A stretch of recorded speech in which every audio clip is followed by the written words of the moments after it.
Hello student, आज के इस वीडियो में हम लोग एक इंपॉर्टेंट टॉपिक देखने वाले हैं कि Wronskian of a second order linear differential equation क्या होता है। ठीक है, तो हम लोग second order linear differential equation है उसके सॉल्यूशंस का रॉन्स्कियन डिफाइन करेंगे। ठीक है, और देखेंगे कि रॉन्स्कियन से हम लोग कैसे बता सकते हैं कि वो जो सॉल्यूशंस है वो लीनियरली डिपेंडेंट है कि लीनियरली इंडिपेंडेंट है। ये सारा चीज़ आज हम लोग देखने वाले हैं। ठीक है, तो सबसे पहले हम लोग डिफाइन करते हैं रॉन्स्कियन को। So consider a differential equation a nought x y double dash plus a1 x y dash plus a2 x y is equals to 0। और यहाँ पे a नॉट एक्स जो हम लोग ऑलवेज कंसीडर करेंगे वो कैसा करेंगे, नॉन जीरो करेंगे, क्योंकि ये second order linear differential equation है तो ये कभी जीरो हो नहीं सकता है। ठीक है, ओके। और यहाँ पे लेट्स से कि x का जो इंटरवल है वो a to b तक डिफाइंड है। ओके, तो ये हमारा second order linear differential equation है। और इसका हम लोग क्या कर रहे हैं कि दो सॉल्यूशन लेट से एग्जिस्ट करता है, let y1x and y2x be two solutions of this equation number let say 1। ये जो डिफरेंशियल इक्वेशन है उसका दो solution y1x and y2x exist कर रहा है और इसी सॉल्यूशन का हम लोग रॉन्स्कियन डिफाइन करेंगे। ठीक है, the Wronskian of these solutions is क्या होगा, this is w y1 y2 से हम लोग इसे डिनोट करेंगे या फिर इसे हम लोग wx से भी डिनोट करेंगे। ठीक है, रॉन्स्कियन ऑफ y1 एंड y2 ये डिटर्मिनेंट होगा। ओके, ये एक डिटर्मिनेंट होगा जिसमें किसका निकालना बोल रहा है, y1 एंड y2 का। तो हम लोग क्या करेंगे, सबसे फर्स्ट रो में y1x y2x लिखेंगे एंड देन उसका डेरिवेटिव लिखेंगे हम लोग सेकेंड ऑर्डर में, सेकेंड रो में। ओके, फर्स्ट रो में वो जो वेरिएबल्स है वो लिखेंगे एंड सेकेंड रो में उसका डेरिवेटिव लिखेंगे। ओके, तो ये जो डिटर्मिनेंट होगा इसे हम लोग बोलेंगे कि ये रॉन्स्कियन है y1 एंड y2 का। अब ये जो हम लोग जो डिटर्मिनेंट देख रहे हैं इसे हम लोग ऐसे भी लिख सकते हैं। अभी हम लोग क्या किए थे, y1 y2 को रो में लिखे थे, उसे हम लोग कॉलम में भी लिख सकते हैं। सो दिस इज ऐसे भी हम लोग इसे लिख सकते हैं। ठीक है, दोनों का सॉल्यूशन सेम ही आएगा। तो ये हो गया कि रॉन्स्कियन हम लोग डिफाइन कर सकते हैं सेकेंड ऑर्डर के लिए ऐसे। अब लेट्स से कि ये जो डिफरेंशियल इक्वेशन है ये सेकेंड ऑर्डर ना होके nth ऑर्डर का हो जाए। ठीक है, लेट्स से ये कुछ ऐसा दिया हुआ है, a nought y n plus a1 y to the power n minus 1 and so on a n y is equals to 0। Let's say इस फॉर्म में मेरा डिफरेंशियल इक्वेशन है तो यहाँ जो सॉल्यूशंस आएगा वो n सॉल्यूशन होगा y1 y2 and up to yn। तो इसका रॉन्स्कियन हम लोग कैसे डिफाइन करेंगे ये भी देख लेते हैं। सो इसका जो रॉन्स्कियन होगा y1 solution y2 solution up to yn। जितना सॉल्यूशन है सबको फर्स्ट रो में लिखेंगे, फिर इसका फर्स्ट डेरिवेटिव हम लोग सेकेंड रो में लिखेंगे। ठीक है, फिर इसका सेकेंड डेरिवेटिव हम लोग थर्ड रो में लिखेंगे एंड सो ऑन चलता जाएगा। इसका n-1 डेरिवेटिव हम लोग nth रो में लिखेंगे। ठीक है, तो ये जो आया ये डिटर्मिनेंट है किसका, n/n मैट्रिक्स का। तो हम लोग ऐसे n वेरिएबल के लिए हम लोग ऐसे रॉन्स्कियन डिफाइन कर सकते हैं। बट अभी हम लोग यहाँ पे अभी जो चैप्टर डिस्कस करने वाले हैं वो हम लोग सेकेंड ऑर्डर के लिए ही स्टिक करेंगे। ठीक है, nth ऑर्डर पे हम लोग डिस्कस नहीं करेंगे। अब हम लोग एक थ्योरम करेंगे जिससे ये जानेंगे कि ये जो सॉल्यूशन y1 एंड y2 है जिसका हम लोग रॉन्स्कियन निकाल रहे हैं वो लीनियरली डिपेंडेंट सॉल्यूशन है कि लीनियरली इंडिपेंडेंट सॉल्यूशन होगा। ठीक है, उससे पहले हम लोग ये समझते हैं कि लीनियरली डिपेंडेंट कब बोलेंगे एंड लीनियरली इंडिपेंडेंट उस सॉल्यूशन को हम लोग कब बोलेंगे। Okay,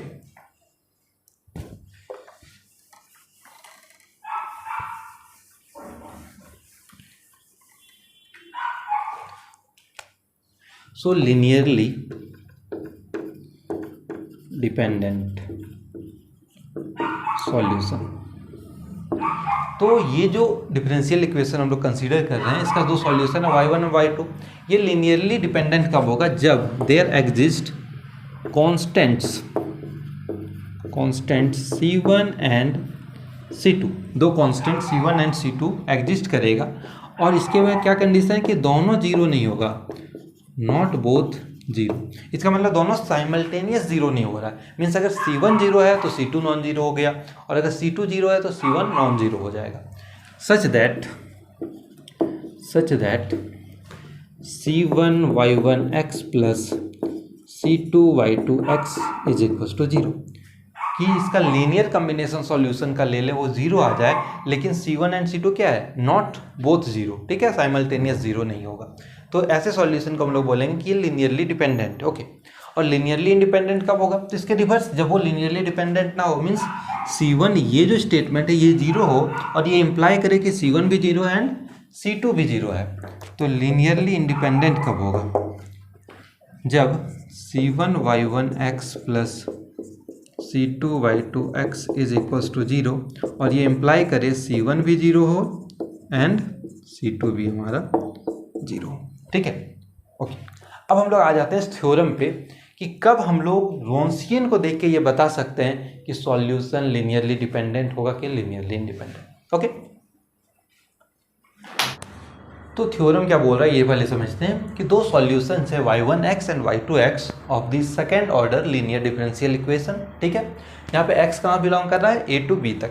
okay, are linearly dependent, कि ये जो सॉल्यूशन y1 और y2 होगा वो लीनियरली डिपेंडेंट होगा इफ एंड ओनली इफ कि their Wronskian is identically zero.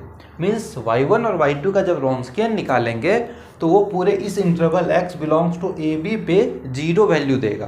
क्या देगा, जीरो वैल्यू, ठीक है, ये प्रूव करना है। और ये if and only if condition है, मीन्स ये रिवर्स भी ट्रू है। ओके, तो इसका प्रूफ में देखते हैं। तो सबसे पहले हम लोग प्रूफ करते हैं नेसेसरी कंडीशन। सो नेसेसरी कंडीशन ये क्या होगा, तो सबसे पहले हम लोग ये लेके चलते हैं कि y1 और y2 लिनियरली डिपेंडेंट है। सो यहाँ पे हम लोग ये एज्यूम करेंगे let y1x and y2x are linearly dependent solution. ये लिनियरली डिपेंडेंट सॉल्यूशन है, ये हम लोग लेके चल रहे हैं और प्रूफ क्या करेंगे कि इसका रॉन्स्कियन जीरो होगा। ओके, तो ये अगर लिनियरली डिपेंडेंट सॉल्यूशन है, therefore there exist constants C1 and C2 और दोनों जीरो नहीं होगा, not both zero such that C1y1x plus C2y2x is equals to zero. यही होता डिफिनेशन। अभी हम लोग डिफाइन किया कि लिनियरली डिपेंडेंट है तो C1 और C2 कांस्टेंट मिलेगा जो कि साइमल्टेनियस जीरो नहीं होगा, जिसके लिए y1 और ये जीरो आ जाए। ओके, यहाँ तक ठीक है। अब क्या करते हैं हम लोग, इसका डेरिवेटिव निकाल लेते हैं, ठीक है। इसे लेट से बोलो दिस इज इक्वेशन नंबर 1, ठीक है। Differentiate with respect to x, तो ये क्या हो जाएगा, C1y1 dash x plus C2y2 dash x is equals to zero, और इसे बोलते हैं इक्वेशन नंबर 2, ठीक है। और C1 C2 क्या है, नॉट बोथ जीरो है, ये तो हम लोग जान रहे हैं। अब अगर हम लोग ये क्या है, ये एक लीनियर सिस्टम ऑफ इक्वेशन हो गया, ठीक है। इक्वेशन नंबर 1 और 2 को अगर देखें तो ये एक लीनियर सिस्टम ऑफ इक्वेशन हो गया, ठीक है। तो इसे मैट्रिक्स फॉर्म में हम लोग रिप्रेजेंट कर सकते हैं।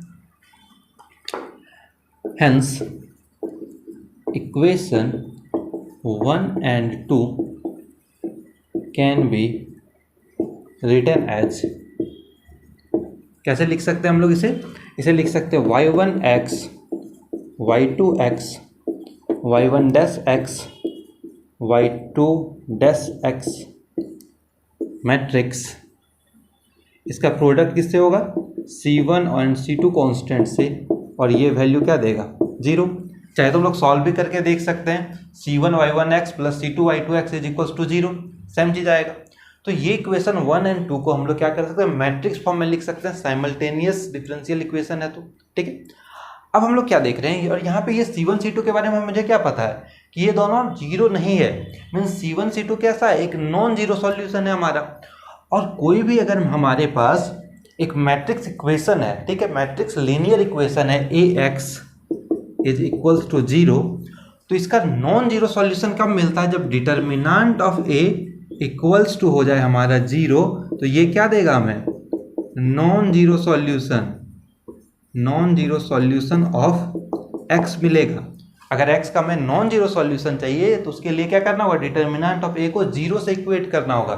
मीन्स अगर c1 c2 हमें नॉन जीरो चाहिए, जो कि मुझे चाहिए, उसके लिए ये जो डिटर्मिनेंट है, ये जो मैट्रिक्स, इसका डिटर्मिनेंट क्या होगा? 0 हो जाएगा। ठीक है, तो since c1 and c2 are non zero, hence determinant y1x y2x and the derivative of this must be 0। और ये जो 0 आया, ये क्या है? यही तो हमारा क्या है? रॉन्स्कियन है ना। y1 और y2 का क्या रॉन्स्कियन है, तो y1 और y2 का रॉन्स्कियन क्या हो गया? 0 हो गया। और ये पूरे x belongs to A B के लिए ट्रू है, जो कि गिवन इंटरवल है। तो इसका मतलब क्या हुआ कि x का कोई भी वैल्यू लें ए बी से, उसका रॉन्स्कियन क्या हो रहा है? 0 हो रहा है। मीन्स रॉन्स्कियन आइडेंटिकली 0 है। ठीक है, तो हम लोग फर्स्ट पार्ट प्रूव कर दिए कि अगर लिनियरली डिपेंडेंट होगा तो उसका रॉन्स्कियन 0 होगा। ओके, अब सेकंड पार्ट प्रूव करते हैं, सफिशिएंट कंडीशन, कि अगर रॉन्स्कियन 0 है तो वो लिनियरली डिपेंडेंट होगा। तो उसके लिए क्या करेंगे? रिवर्स ही हम लोग प्रोसीड करेंगे। हम लोग क्या कर लेंगे? रॉन्स्कियन को 0 लेंगे, मीन्स ये वैल्यू ऑलवेज 0 होगा। ठीक है, देखते हैं कैसे प्रोसीड करते हैं। ओके, सो सफिशिएंट कंडीशन, इसके लिए क्या है लेंगे हम लोग कि let Wronskian is 0 for all x belongings to A b. ठीक है, रॉन्स्कियन 0 हो गया। रॉन्स्कियन 0 का मतलब है, देयरफॉर रॉन्स्कियन को डिफाइन कर देते हैं। वो क्या होगा?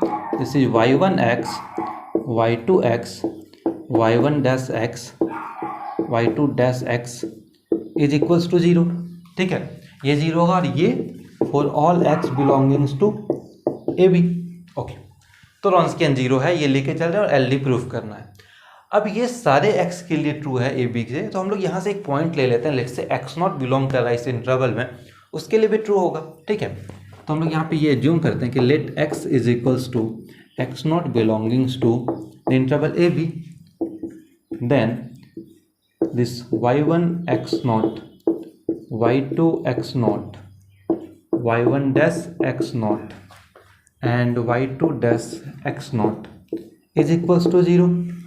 यहाँ तक कोई दिक्कत नहीं है। ठीक है, ये 0 हो जाएगा हमारा। ओके, अब अभी हम लोग क्या बात की है कि कोई भी एक मैट्रिक्स इक्वेशन है ax इज इक्वल्स टू 0।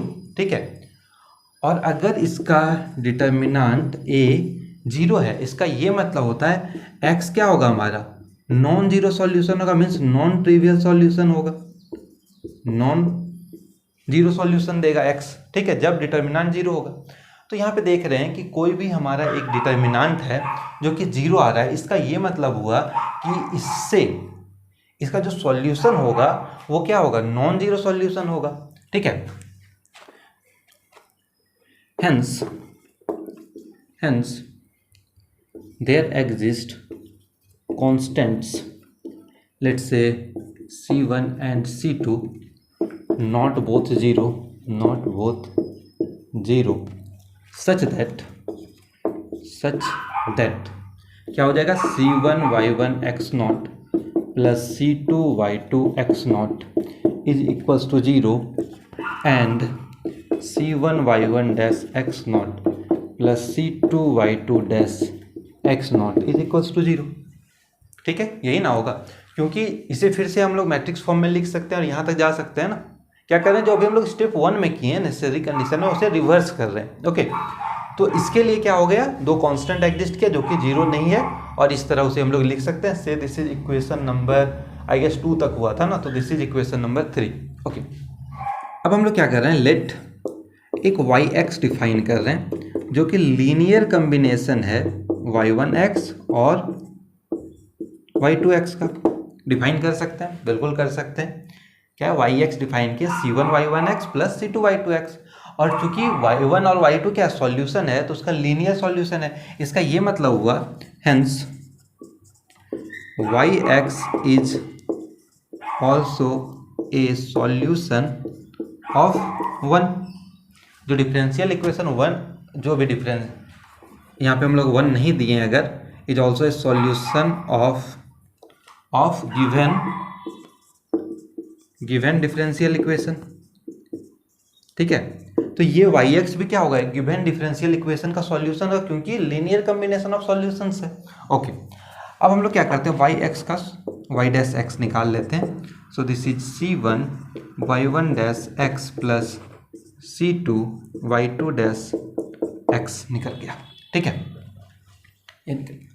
अब हम लोग यहाँ पे एक्स नॉट को सब्स्टिट्यूट करते हैं। ठीक है, ऑल्सो वाई एक्स नॉट हम लोग फाइंड आउट करना चाह रहे हैं, तो वाई एक्स नॉट क्या आएगा, c1 y1 x not plus c2 y2 x not. ठीक है, क्या किया, वाई एक्स की जगह एक्स नॉट कर दिया, और c1 y1 x not plus c2 y2 x naught का वैल्यू कितना है गिवन, 0 हम लोग पहले ही ला चुके क्वेश्चन नंबर 3 में।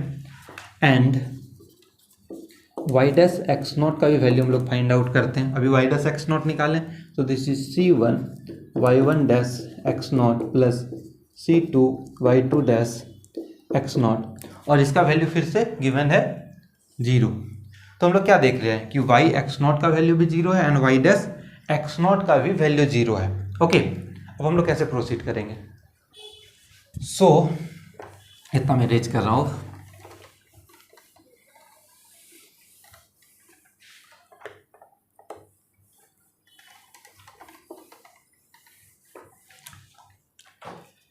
So thus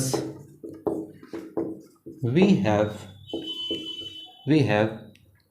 a solution yx of given differential equation such that y at x naught is equals to 0 and y dash x naught is also 0 for some x naught belongs to in the interval ab।